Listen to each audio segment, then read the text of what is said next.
अस्सलाम वालेकुम, आप देख रहे हैं मुबश्शिर लुकमान डिजिटल चैनल। मेरा नाम मुबश्शिर लुकमान है और पाकिस्तान तहरीक इंसाफ का जो इस वक्त जुलूस है वो डी चौक के अंदर मौजूद है और वहाँ से खबरें आ रही हैं कि अभी तक तो 4 रेंजर्स जो हैं वो भी बेचारे हलाक हो चुके हैं, पुलिस वाले 2-3 हलाक हो चुके हैं, कुछ 1 या 2 शायद मुजाहिरीन के अंदर से लोग मारे जा चुके हैं। तो सवाल ये पैदा होता है कि ऑलरेडी गलत खबरें आना शुरू हो गई हैं। कुछ सहाफ़ी लोग कह रहे हैं कि जी रेंजर्स वाले अपनी गाड़ी के नीचे आ गए थे भागड़ दौड़ में, लेकिन एक आसिम नामी शख्स भी पकड़ा गया जिसकी गाड़ी ने उनको कुचला था और वो कह रहा है कि जी मुझे तो नज़र ही नहीं आए तो मैं क्या करूं। तो बड़ा सिंपल है, 9 मई सारी बातें कर रहे थे, एक्चुअली 9 मई से आगे हो चुका, अब तो जो होना था उससे आगे की बात है। और मेरा ख्याल है कि कुछ लोग बहुत बुरी तरह एक्सपोज हो गए हैं। मोहसिन नकवी एक्सपोज हो गए पूरे मामले में, क्योंकि वो जिस तरह की धमकियाँ वमकियाँ दे रहे थे उनके पल्ले कुछ नहीं था। उनको चाहिए था कि 6 दिन पहले वो जब वो डील मांग रहे थे पीटीआई वाले, तो उस वक्त उनके पास जाते और उनको कोई ऑल्टरनेट जगह वगैरह ऑफ़र कर देते और कन्विंस करते। 4-5 दिन थे उनके पास। अच्छा, जब वो उनके पास 5-6 हज़ार लोग थे तब भी वो कोशिश कर रहे थे हमें को फेस सेविंग मिल जाए। तो ये लोग आ गए अपनी तुरम खानी में, कैसी की तैसी, अब तो छोड़ना नहीं है। तो अब वो ज़्यादा हो गए हैं, उनको काफ़िलों को आज़ाद कश्मीर और गिलगित बल्तिस्तान से भी लोगों ने ज्वाइन कर लिया। लेकिन तहरीक इंसाफ बहरहाल एक इंतशारी टोला है और ये अब सबको पता चल गया। जिस तरह से उन्होंने मीडिया की गाड़ियों पे हमले किए, जिस तरह उन्होंने पुलिस की गाड़ियों पे हमले किए, चेक पोस्ट के ऊपर हमले किए, और ये मैं तो कहता हूँ कि अब ज़रा लोग देख लें एक दफ़ा इनको, क्योंकि इनकी इंतशारी सियासत जो है वो अब समझ आएगी। इनके लिए हर चीज़ जायज़ है, हर बात सही है इनकी, और किसी और के किया हुआ हज भी उसके ऊपर भी तोहमत है, उसके ऊपर भी इल्ज़ाम है, क्वेश्चन मार्क है। इनकी जो है ये इस्लाम का टच देना जो है वो ख़त्म नहीं हो रहा। इस्लाम भी और पाकिस्तान भी दोनों ही तहरीक इंसाफ के हत्थे चढ़े हुए हैं। बहरहाल इस्लामाबाद में फ़ौज आ चुकी है, उसे शरपसंदों को देखते ही गोली मारने का हुक्म भी मिल चुका है, लेकिन गालिबन अब सिचुएशन थोड़ी सी नॉर्मल है जब तक मैं ये रिकॉर्ड कर रहा हूँ। पिंकी पीरनी और अली अमीन गंडापुर की क़यादत में इंतशारी टोला 0 पॉइंट तक पहुँच गया, बल्कि 0 पॉइंट नहीं, मैं कहता हूँ एक्चुअली वो इस वक्त रेड जोन में है और इनका मकसद खून खराबा और वफाकी दारुल हुकूमत को यरगा माल बनाना है और वो चाहते हैं ये करना। और एक सूबे को वफाक के ऊपर लेके आए हुए हैं और वो इस तरह से हमला हो रहा है। पूरी सूबाई मशीनरी और सूबाई पैसा जो है इसमें इस्तेमाल हो रहा है। खैबर पख्तूनख्वा से आने वाले बलवाई इस्लामाबाद में मुसलसल तोड़ फोड़ कर रहे हैं, रेंजर्स और पुलिस एहलकारों पे हमले कर रहे हैं। अब तक जो मैंने आपको बताया सिचुएशन का कि हलाकतों के हवाले से, बहरहाल हुकूमत और उसके इंतशारी टोले के दरमियान मुज़ाकरात के 2 दौर तो नाकाम हो चुके हैं और पिंकी पीरनी डी चौक पहुंचने पे बज़िद है।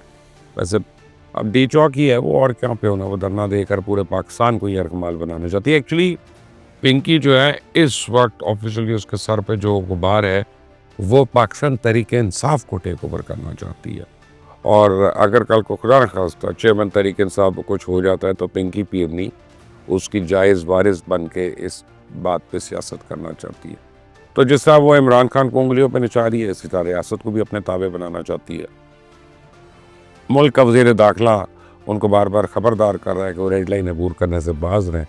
मुल्क का वज़ीर दिफा बार बार ऐलान कर रहा है कि बलवाइयों ने अपनी पुरतशद्दुद कार्रवाइयाँ बंद ना की तो ताकत के इस्तेमाल के सिवा कोई चारा नहीं बचेगा। इन हालात में क्या पिंकी पीरनी का खूनी मंसूबा नाकाम हो जाएगा? क्या वो लाशें गिराने में कामयाब होगी या कोई दरमियाना रास्ता निकलने की अभी भी कोई उम्मीद है?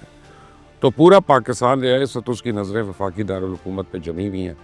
जो लोग ये पूछ रहे हैं कि अब होगा क्या, तो इन लोगों में उनसे मैं चंद सवाल पूछना चाहता हूँ। मेरा सवाल है कि क्या किसी सियासी जमात ने कभी अपने कारकुनों को अमन और इस्तेकाम की बजाय इंतशार का दर्स दिया है? क्या कोई सियासतदान अपने कारकुनों को अब नहीं तो कब का ताना दे के कत्ल गारत गरीब पे उकसाने की जुर्रत कर सकता है? क्या कोई सहाफ़ी फ़ख्र से ये ऐलान कर सकता है कि इसकी पसंदीदा सियासी जमात ने पूरा मुल्क बंद कर दिया? क्या किसी सियासी वर्कर को मुज़ाहमत के नाम पर रियासत की रेट को चैलेंज करने की इजाज़त दी जा सकती है? क्या एहतजाजी मुजाहरों के दौरान सियासी कारकुनान निजी इमलाक को निशाना बनाते हैं, तोड़ फोड़ और घेराव जलाव करते हैं, पुलिस और रेंजर्स पे आग के गोले बरसाते हैं, बेरहमी के साथ उन्हें अपनी गाड़ियों से कुचल देते हैं? तो इन तमाम सवालों का जवाब है नहीं, कभी नहीं। लेकिन पीटीआई, इसके कारकुनान, इसके लिफाफे सहाफ़ी आज ये सब कुछ कर रहे हैं। इससे पहले 9 मई को भी उन्होंने यही वारदात की थी। आज फिर उस वारदात को दोहराने की नीयत से इस्लामाबाद पे हमला आवर है।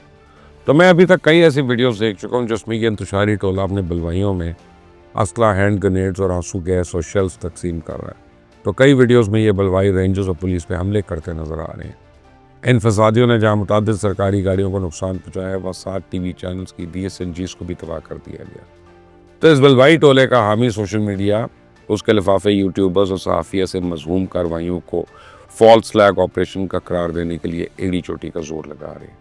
तो कल अडियाला जेल के कैदी नंबर 420 ने हुकूमत और इस्टेब्लिशमेंट के सामने एक मुतालबा रखा था और साथ ही एक धमकी भी भिजवाई थी। मेरी चुड़ैल बता रही है कि इमरान खान ने इस्टेब्लिशमेंट से सिर्फ एक मुतालबा किया, मुतालबा है कि इसकी अपनी रिहाई का। इसे 9 मई के वाक़यात में मुलव्वस अपने किसी कारकुन की रिहाई की बात नहीं की, हत्ता कि वो अपने भांजे हसन नियाजी को भी कुर्बानी का बकरा बनाने पे आमादा है। उसे धमकी दी है कि अगर उसे लंदन भिजवाने का रास्ता ना निकाला गया तो फिर वो अपने बलवाइयों को इस्लामाबाद से वापस जाने का नहीं कहेगा, बल्कि अगले 24 घंटों में मज़ीद बलवाइयों को इस्लामाबाद पहुंचने की कॉल देगा। इसे PTI पंजाब के अहम ओहदेदार कल से सोशल मीडिया के ज़रिए अपनी ज़िलाई तंजीमों को तैयार रहने की हिदायत कर रहे हैं। तो पिंकी पीनी को लंदन में अपनी सौतन की मेज़बानी तो गवारा नहीं है। वो इस्टेब्लिशमेंट से इमरान खान को अमरीका या कनाडा मुंतकिल करने का मुतालबा कर रही है। तो इमरान खान सऊदी अरेबिया, अमरीका या कनाडा की बजाय सिर्फ और सिर्फ लंदन जाना चाहता है, चाहे इसे पिंकी पीनी को पाकिस्तान में छोड़कर तनाही क्यों ना जाना पड़े। तो इस्टेब्लिशमेंट ने बैरिस्टर कौर पर 2 टोकन अल्फाज में वाज़े कर दिए कि रियासत किसी सूरत इस फितने को बैरून मुल्क नहीं भेज रही। तो इंतशारी टोले के इस महात्मा को पहले अपने गुनाहों का हिसाब देना होगा। अदालतों में ज़ेर समात मुकदमात का सामना करना पड़ेगा। जहाँ तक इसे अदालतों से क्लीन चिटें नहीं मिल जाती, जो कि मिल जाएंगी, मुझे ऐसी कोई अब तो नामुमकिन बात नहीं है। बहरहाल मुझे यकीन है और यकीन से है कि रियासत इस फितने को बैरून मुल्क भिजवाने की हिमायत नहीं करेगी। खुद चला जाए और बात है कि आप बेल पर रिहा होते हैं, उसके बाद आप चले जाते हैं, फ़ाइन। ख़ास तौर पर लंदन तो बिल्कुल नहीं, क्योंकि लंदन में एक अल्ताफ़ हुसैन पहले मौजूद है। अब दूसरे अल्ताफ़ हुसैन को वहाँ भिजवाने का तो फ़ायदा नहीं है, नुकसान है। तो क्या रियासत ये ख़तरा मोल ले सकती है कि इमरान खान और अल्ताफ़ हुसैन दोनों मिलकर लंदन से पाकिस्तान में लॉन्ग मार्च की कॉल दें, इंतशार फैलाएँ, आए रोज़ मुल्क को बंद करने की धमकियाँ दें, पाकिस्तान की खारजा पॉलिसी को नुकसान पहुँचाएँ, बैनुल-अक़वामी बरादरी में पाकिस्तान के सॉफ्ट इमेज को या रियल इमेज को मस्क करें? तो मेरा ख्याल है कि नहीं। मैं जानता हूँ कई मगरबी ममालिक आज भी इमरान खान की रिहाई के लिए पाकिस्तान पर दबाव तो डाल रहे हैं, साजिशें भी कर रहे हैं, पाकिस्तान को अदम इस्तेहकाम से दो चार करने के लिए इस फितने की दर पर्दा हिमायत भी कर रहे हैं, इसकी मुआवनत कर रहे हैं, इसे सहूलतकारी फ्राहम कर रहे हैं। तो अमरीकी महकमा खारजा के तर्जुमान है तो आज इस फितने के हक़ में बयान भी दाग दिया, लेकिन पाकिस्तान अमरीका समेत किसी मुल्क का दबाव तो नहीं उसको कबूल करना चाहिए। करेगा या नहीं करेगा ये तो बात की बात है, करना नहीं चाहिए। तो इस हवाले से पहले की गई तमाम कोशिशें तो रायगा गई थी, आइंदा भी शायद ऐसी कोशिश कामयाब हो या ना हो, मैं हतमी तौर पर नहीं कह सकता। हुकूमत का कहना है कि हम किसी बैरूनी दबाव में ना आएंगे, ना अंदरूनी ब्लैकमेल के ख़तरे में लाएंगे, क्योंकि पाकिस्तान की मईशत तबाही की स्टेज पर पहुँच चुकी है कि अब इस मुल्क का सनतकार, ताजिर, मजदूर और किसान ये सवाल कर रहा है कि आखिर कब तक अडियाला में बंद एक कैदी पूरे मुल्क को यरगमाल बनाने में कामयाब होता रहेगा। और ये आए रोज़ फाइनल कॉल दे देता है, इसका फाइनल का बंदोबस्त कब किया जाएगा।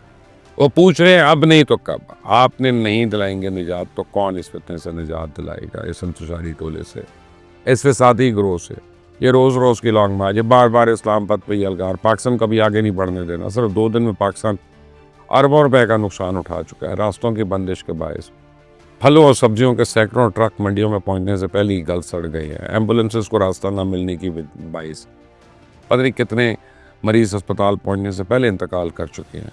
हज़ारों दिहाड़ीदार मजदूर जो हैं बेरोज़गार हैं, कई तालीमी इदारे बंद हैं। इन जाली इनकलाबियों को तो आवाम की इन मुश्किलात से कोई सरोकार नहीं है। सरोकार तो इससे सरोकार होना चाहिए, लेकिन सरकार को तो इससे सरोकार होना चाहिए ना। ये इंतशारी टोला बड़ी मक्कारी के साथ खेडांगे ना खेडन देंगे कि हिकमत अमली पे कार बन रहा है, और अपनी इस हिकमत अमली पर इस कदर यकीन है कि अभी इंतहाई बेबाकी के साथ मुल्क में जमहूरियत की नाकामी की बातें कर रहे हैं। ये आर्मी चीफ और चीफ जस्टिस से मुदाखलत की अपील कर रहे हैं। ये जमहूरियत को पटरी से उतार के मुल्क को मार्शल लॉ की तारीख खाई में धकेलना चाहते हैं। तो अगर इस फितने को अदालती फैसलों के ज़रिए अंजाम तक पहुँचाना है तो फिर तो फैसला ताख़ीर का शिकार है। क्यों है ये मैं नहीं बता सकता। हुकूमत को आएँ बाएँ शाएँ और चूंकि चुनाचे की बजाय एक हतमी नतीजे पे पहुँचना होगा। और ये हुकूमत जो है अब इसको ओनरशिप लेनी पड़ेगी इन प्रॉब्लम्स की। अभी तक ये बड़े आराम से फ्लिक कर देते हैं और इसको इस्टेब्लिशमेंट के ऊपर डाल देते हैं। हर चीज़ इस्टेब्लिशमेंट के ऊपर डाल देते हैं, खुद बयान दाग देते हैं और आग लगा देते हैं अपनी सियासत ज़िंदा रखने के लिए।